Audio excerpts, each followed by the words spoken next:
요한계시록 강의 19번째 시간 시작하겠습니다.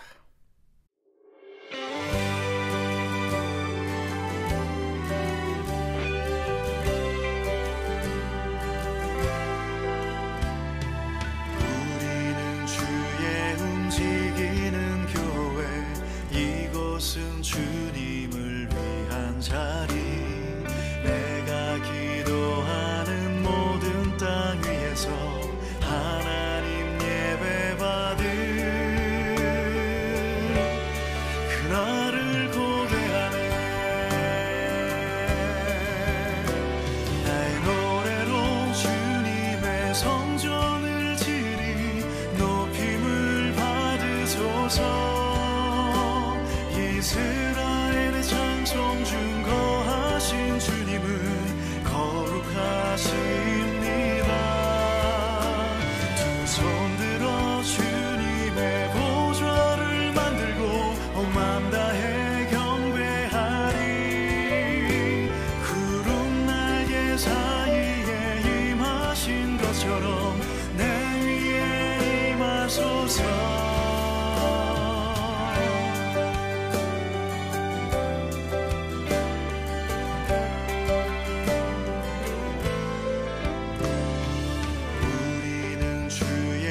움직이는 교회, 이곳은 주님을 위한 자리.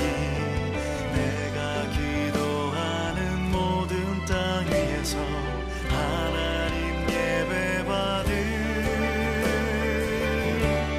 그날을 고대하네. 나의 노래로 주님의 성전을 지리 높임을 받으소서. 이스라엘의 찬송 중 거하신 주님은 거룩하십니다. 두 손 들어 주님의 보좌를 만들고 온 맘 다해 경배하리. 구름 날개 사이에 임하신 것처럼 내 위에 임하소서. 하나님, 우리가 이곳에 섰으니 이 땅을 치유하소서. 하나님, 우리가 어디에 있든지 주를 높이리다. 열방들아 주님을 송축할지어다. 그 말 아래 입 맞추라. 영원한 통치자 주 예수 그리스도, 그는 위대하신 왕. 하나님, 우리가 이곳에 섰으니 이 땅을 치유하소서. 하나님, 우리가 어디에 있든지 주를 높이리다.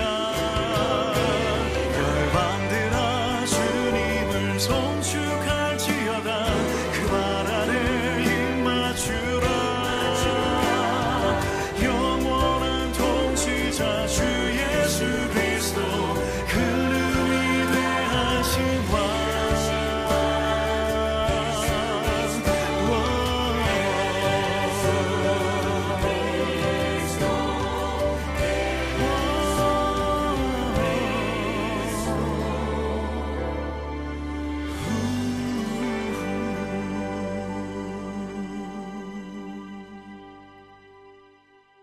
기도드립니다. 주님, 기다리게 하옵소서. 조급하여 설익은 밥 푸지 않게 하시고 들릭은 과실 따지 않게 하옵소서. 기도가 이루어지지 않는다고 안달하며 낙심하지 말게 하시고 간구를 들어주시지 않는다고 원망하며 불평하지 말게 하옵소서. 때가 되면 반드시 이루어지는 것이 믿어지게 하시고 구한 것으로 이미 이루어졌음을 알게 하옵소서.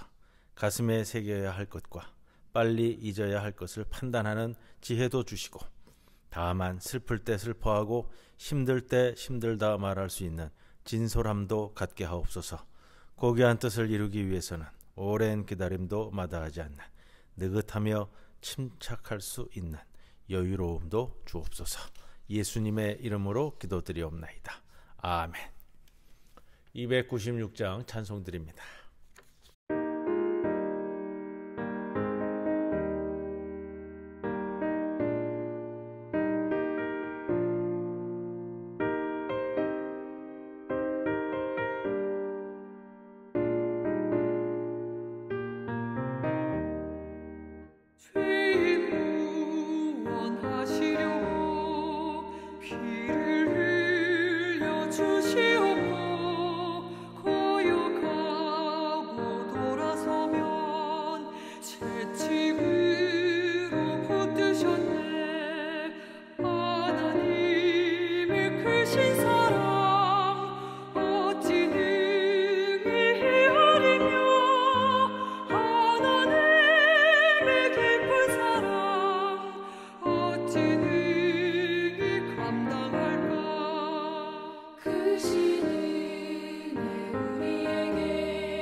오늘 요한계시록 10장의 말씀을 함께 상고합니다. 10장 봉독하고 말씀 나눕니다. 내가 또 보니 힘센 다른 천사가 구름을 입고 하늘에서 내려오는데 그 머리 위에 무지개가 있고 그 얼굴은 해 같고 그 발은 불기둥 같으며 그 손에는 펴놓은 작은 두루마리를 들고 그 오른발은 바다를 밟고 왼발은 땅을 밟고 사자가 부르짖는 것 같이 큰 소리로 외치니 그가 외칠 때에 7 우레가 그 소리를 내어 말하더라. 7 우레가 말을 할 때에 내가 기록하려고 하다가 곧 들으니 하늘에서 소리가 나서 말하기를 7 우레가 말한 것을 인봉하고 기록하지 말라 하더라.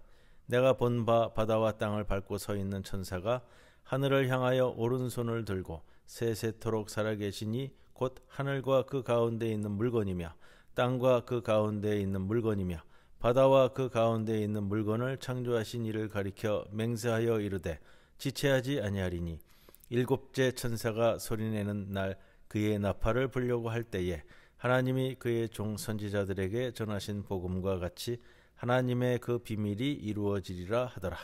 하늘에서 나서 내게 들리던 음성이 또 내게 말하여 이르되 내가 가서 바다와 땅을 밟고 서 있는 천사의 손에 펴놓은 두루마리를 가지라 하기로 내가 천사에게 나아가 작은 두루마리를 달라 한즉 천사가 이르되 갖다 먹어버리라. 내 배에는 쓰나 내 입에는 꿀같이 달리라 하거늘 내가 천사의 손에서 작은 두루마리를 갖다 먹어버리니 내 입에는 꿀같이 다나 먹은 후에 내 배에서는 쓰게 되더라.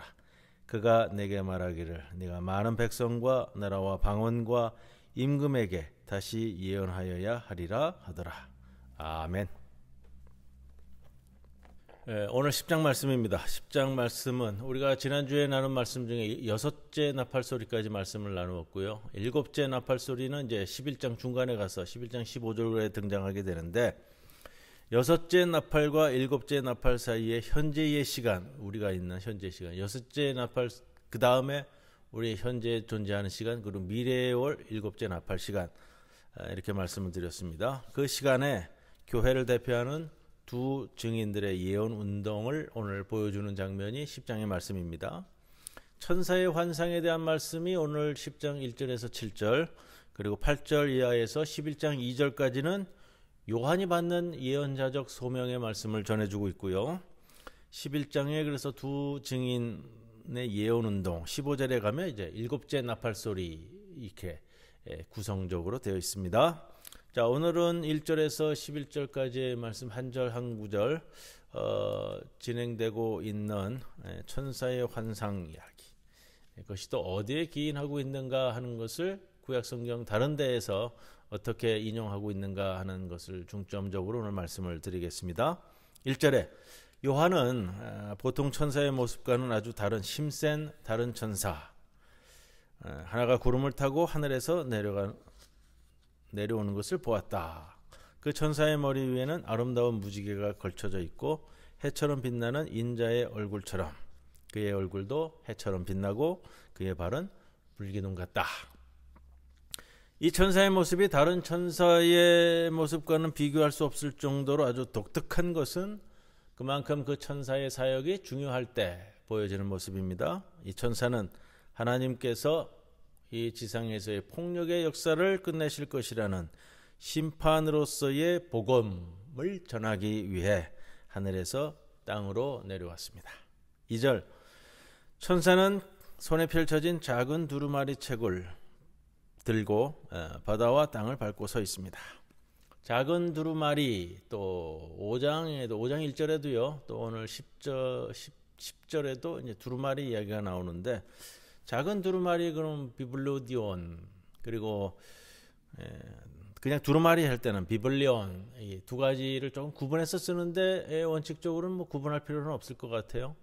고대 시대, 2000년 전 고대 시대에 이 두루마리 비블리온이라고 쓰이는 이 표현은 뭐 크기가 뭐 크다 작다 뭐 이 표현뿐이지 뭐 동일하게 요한계시록에서 얘기할 때는 동일하게 이 두루마리를 뜻한다, 이렇게 생각할 수 있고요. 고대 사회에서 두루마리 책의 크기가 중요하지 않았었던 것 같고요.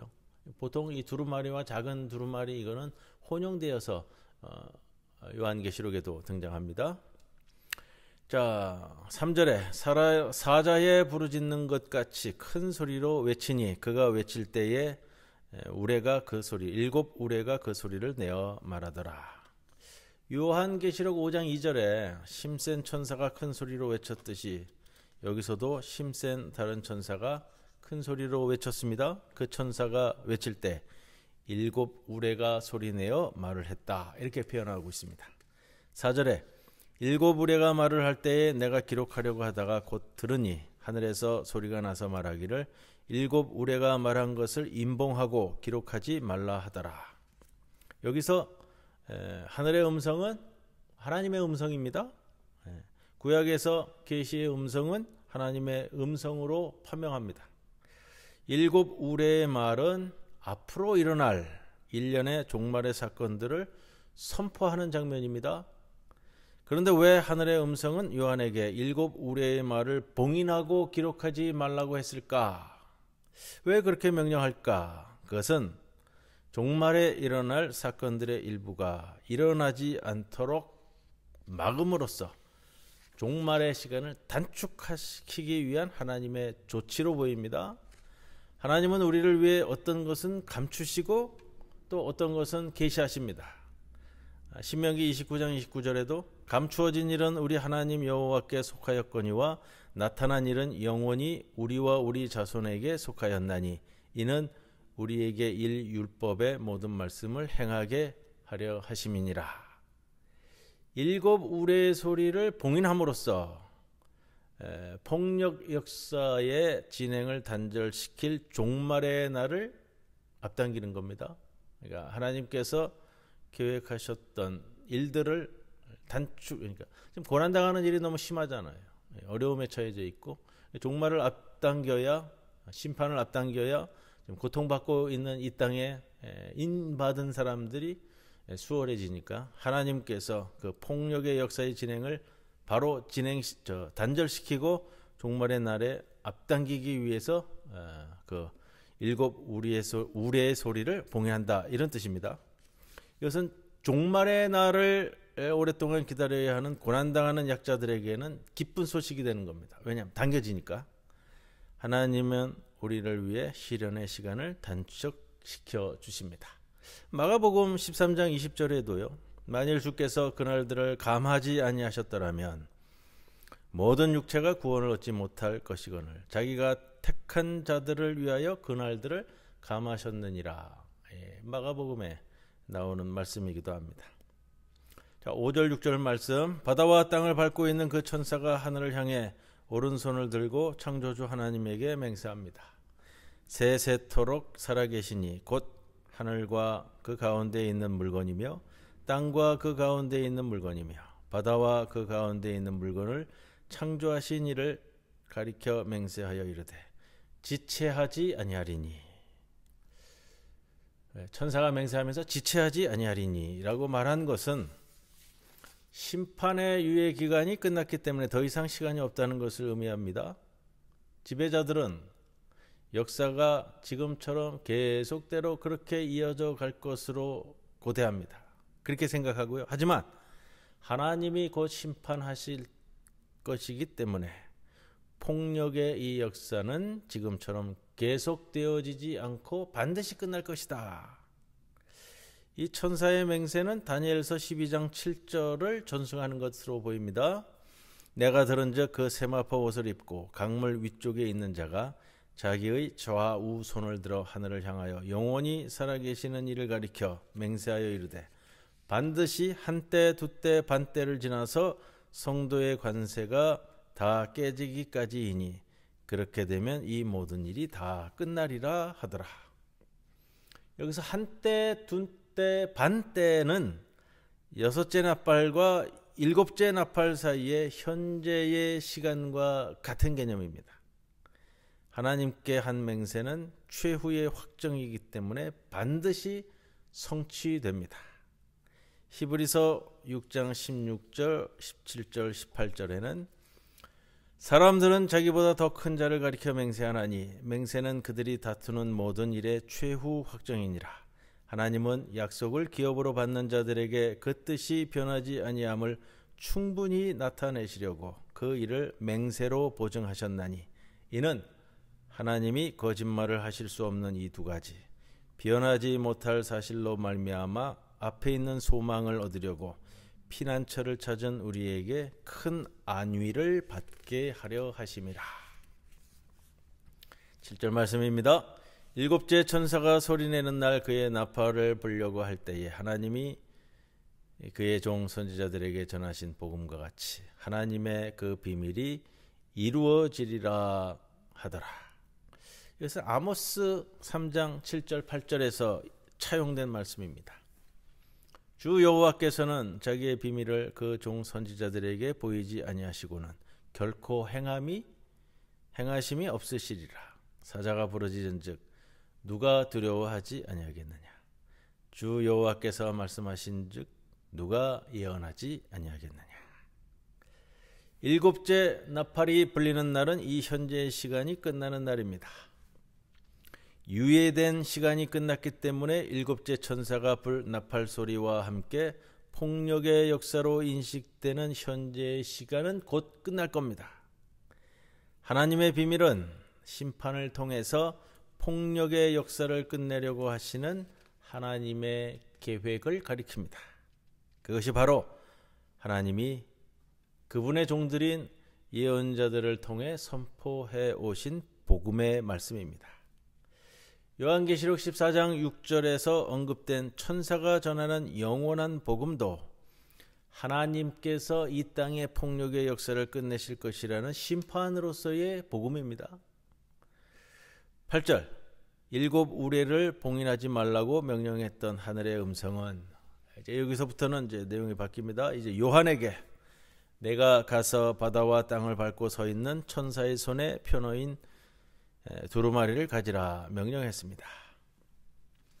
그 천사의 손에 펼쳐진 두루마리 책은 어린 양에 의해서 개봉되고 펼쳐졌던 바로 그 두루마리 책입니다. 요한계시록 5장에서 어린 양이 7겹으로 봉인된 두루마리 책을 개봉함으로써 은폐된 로마 제국주의가 초래한 살인적인 현실이 폭로되었고 불의한 세계를 심판하실 하나님의 계획이 드러났습니다. 9절 갖다 먹어라 먹어버리라 내 배에는 쓰나 내 입에는 꿀같이 달리라.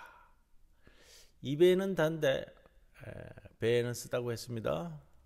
천사의 손에 펼쳐진 책 어린 양에 의해서 개봉된 바로 그 책입니다. 그 책의 내용이 이미 밝혀졌고 해석되었습니다. 책을 먹는 것은 그 열린 책을 그 두루마리를 읽고 내면화하고 그리고 그 말씀을 실천하는 것을 의미합니다. 그 책은 입에는 꿀처럼 달지만 배에는 쓰다 했습니다.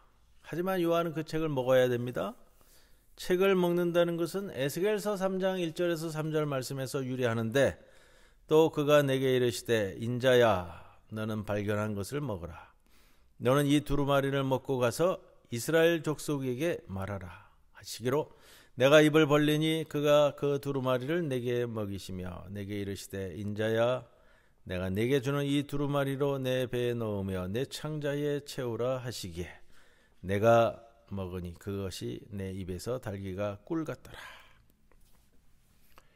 선지자 에스겔은 두루마리 책을 먹은 후에 비로소 주 여호와의 말씀이 이러하시다라고 외치면서 예언자로 활동하기 시작했습니다. 10절에 요한은 그 책을 먹은 후에 내 입에는 꿀같이 다나 먹은 후에 내 배에서는 쓰게 되리라고 고백했습니다. 이것은 하나님의 말씀을 실천할 때에는 누구에게나 쓰라린 고통이 있다라는 것을 말해줍니다. 누구나 처음에 복음을 접할 때에는 기쁨을 느끼지만 이게 꿀같이 달다라는 표현이고요. 복음을 성찰하고 내면화시켜서 생활에서 그것을 실천할 때에는 쓰라림이 동반된다라는 표현입니다.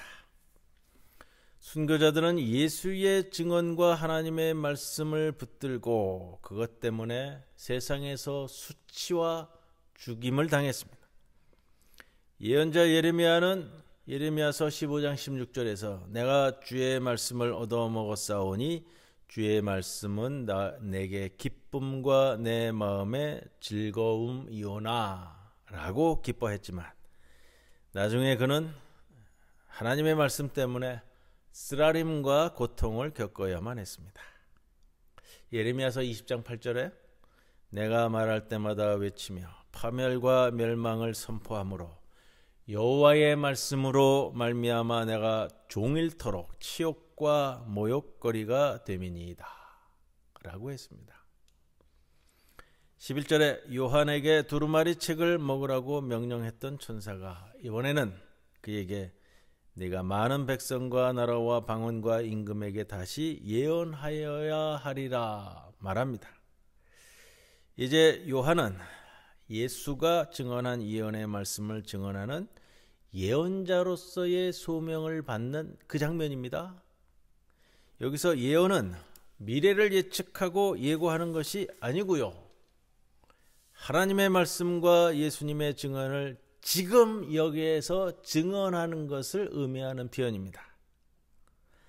로마에 예속된 여러 나라와 민족들을 가리키는 백성과 나라와 방언이라는 이 용어에 오늘 11절에서는 의도적으로 임금이 첨가되었는데 이것은 요한 사도가 증언한 예언에 정치적 성격도 있음을 강조하기 위해서 의도적으로 포함시켰습니다. 이때 이 왕들은 하나님의 심판의 대상이 됩니다. 천사의 명령에는 해야만 한다를 의미하는 그리스어 데이가 포함되었는데 다시 예언하여야 하리라에서 다시 이 말의 의미는 예언이 한 번 더 필요하다 이런 뜻이 아니라 계시를 통해 주어진 새로운 소식인 요한계시록의 예언의 말씀을 증언하는 것, 그것을 표현하고 있습니다.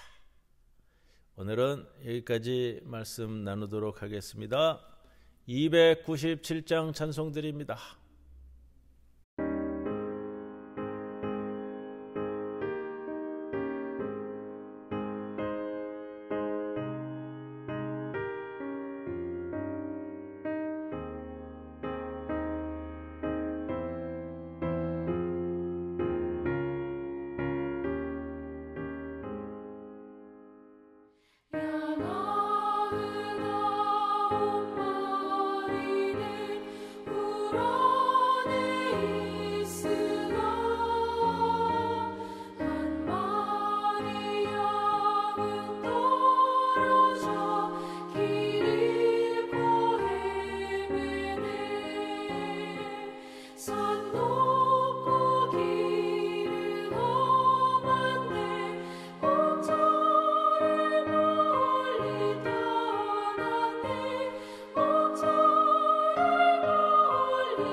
주님 가르쳐 주신 기도 함께 드립니다. 하늘에 계신 우리 아버지요, 이름이 거룩히 여김을 받으시오며 나라가 임하시오며 뜻이 하늘에서 이루어진 것 같이 땅에서도 이루어지이다. 오늘 우리에게 일용할 양식을 주시옵고 우리가 우리에게 죄 지은 자를 사하여 준 것 같이 우리 죄를 사하여 주시옵고 우리를 시험에 들게 하지 마시옵고 다만 악에서 구하시옵소서. 나라와 권세와 영광이 아버지께 영원히 있사옵나이다. 아멘.